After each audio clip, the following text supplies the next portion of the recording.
On one side of his mouth, U.S. Soccer President Sunil Gulati claims ultimate responsibility for the men's national team's failure to reach the 2018 World Cup.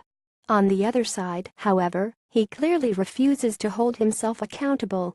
"I certainly take responsibility for us not getting the job done and getting to Russia," Gulati said Friday morning, only to prove that he actually doesn't own up to that responsibility. It has been more than 36 hours since the most embarrassing loss in American soccer history. On the same day that Bruce Arena resigned as national team coach, Gulati clung tightly to the role he has held as U.S. soccer president since 2006. "No, I don't plan to resign," Gulati said. "It's not the right thing to talk about my personal future plans in terms of the U.S. soccer presidency." In his first conference call with media since the U.S. men's team's World Cup hopes were dashed in an embarrassing 21 loss to Trinidad and Tobago, Gulati refused to resign or even promise that he won't seek another four-year team.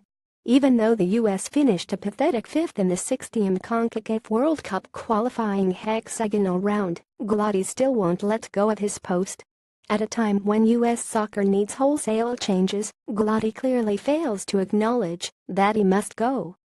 He must take true responsibility for the U.S. missing the World Cup for the first time since 1986. For true wholesale changes to happen within U.S. soccer, Gulati must be removed from his post if he refuses to go. There's no doubt that Gulati already would have been fired in true soccer countries after such a brutal embarrassment.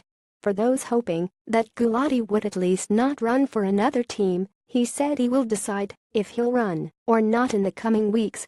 The failure to reach the 2018 World Cup is the biggest strike against Gulati's leadership, but he must also be held accountable for the men's UNDER-23 team's failure to earn a spot at the last two Olympic Games. For now, Gulati would only say that he and U.S. Soccer are committed to evaluating all segments of soccer development in America, promises to look into America's controversial pay-to-play model and inner-city soccer opportunities. Unlike almost every other soccer country in the world, the U.S. soccer system is dependent on a pay-to-play that rewards suburban middle-class families who can afford to pay expensive club dues and squeezes out poor families who cannot afford club fees. The American system is inverted compared to true soccer powers, where clubs pay to develop and discover talented players regardless of socio-economic status.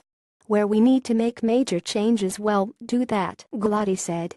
"Where we need to make incremental changes, well, do that." Unfortunately for American soccer fans, though, Gulati refuses to make the change that is most needed at this time. "Sure, I can understand the frustrations with people. Sure," he said.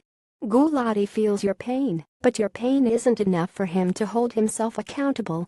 The most embarrassing week in U.S. soccer history ended with Gulati still atop the federation, and that's a shame. Until Gulati resigns or refuses to seek another four-year term, we must consider Friday as another step back for soccer in America.